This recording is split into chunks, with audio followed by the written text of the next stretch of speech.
For a long period of time, Overeem and Buakaw were two of kickboxing's most dominant competitors, and I love them for it. They put on amazing fights, but I also am very disappointed in them in the sense they were so dominant that they forced K-1 to change their rule set. Today, we're gonna look at these big, massive knockouts or enormous dominant clinch that we saw from these athletes and talk about why it changed the rule set and why that has negatively impacted the sport.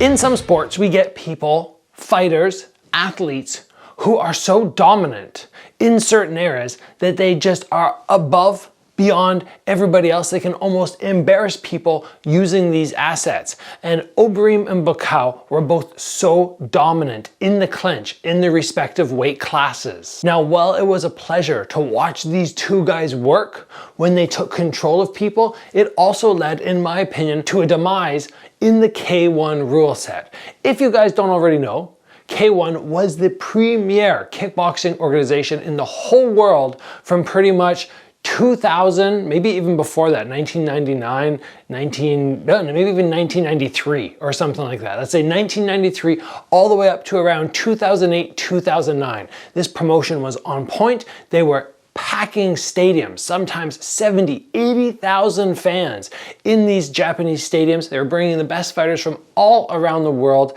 And then for a number of reasons, not just the rule set change, the promotion crumbled. Actually, in all honesty, it probably has nothing to do with the rule set changes. But to me, that rule set change led to a demise in kickboxing and it not being quite as awesome as it was. So initially, when we watched these fight sports, before Buakaw or Overeem showed up, we were able to throw shots, take control of people, land multiple knees, throw people to the ground if we wanted, and then all of a sudden, along comes Buakaw. In 2004, he starts hucking people around. He fights Massacred in the 8-man final and just lights him up, controlling him, ragdolling him around, tossing him here and there, delivering brutal multiple knees into the stomach, up to the head, and just in all aspects, embarrassing their hero, the Japanese hero of kickboxing, Massacred. The year following,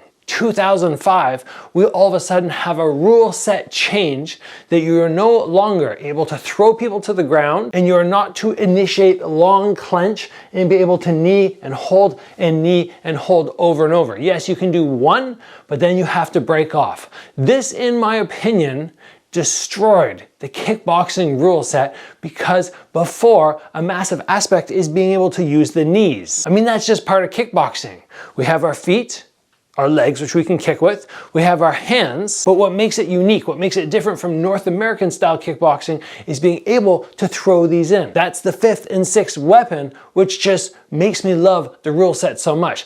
All of a sudden, you're not able to grab somebody and hit, and it takes away from those Muay Thai fighters who are able to grab and clench and dominate so hard. If you're fighting somebody who has great boxing, and all of a sudden you're getting dragged downwards and you're trying to punch people from here, it dramatically changes things. So in my opinion, this rule set really hurt K-1 Max and catered to fighters who were better with their hands and just wanted to box, but I did not like it as much. And then we move in to Overeem. I don't know what year he started smashing people. I want to say somewhere around 2006 to 2009. I could be wrong.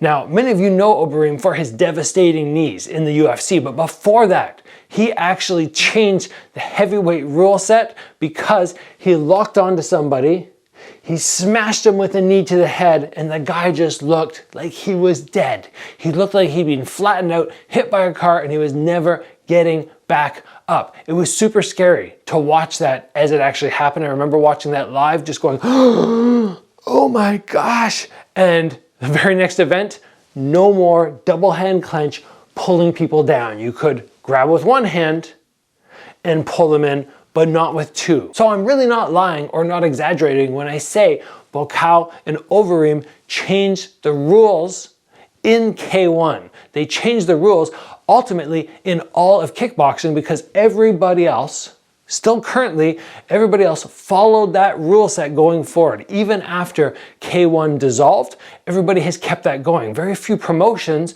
or fight styles allow for lots of clinch. And I think it's a shame. I think that's a massive, amazing part of the fight sports because you can have somebody really good with boxing, you can have somebody really good with kicking, or you could have somebody who's really good at clinching.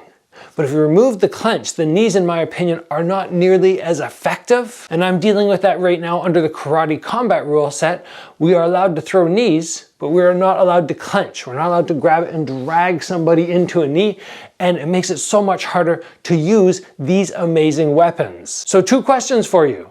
Number 1, do you agree with me that Overeem and Buakaw actually changed the rules of K-1? They were the guys who were super dominant, and then following their amazing victories over other fighters with a lot of knees, the rule set changed. But do you think that they were actually the sole guys responsible for it? Question number 2, do you like the current kickboxing rule set, or do you think full clinch, dragging people in, should be allowed? As long as I'm around and I'm delivering content here, you're going to hear me constantly complain about the 1FC kickboxing rule set. I do not like it. I think not allowing people to grab and pull and execute knees at the same time is just a massive, short-sighted, diminished, watered down kickboxing rule set, which potentially we have Buakaw and Overeem to blame for that. Some guys are just too good. They're too dominant, and then people have to change the rule set to take away from those guys and also protect other fighters who are going to be facing people who have those amazing clinch abilities. Anyway, guys, that's all I want to talk about with you today. I just wanted to pass on my opinion and bring this subject up. If you enjoyed the video, please give it a like. If you have not already, join the channel, get subscribed, train hard. I will see you back here soon for another video.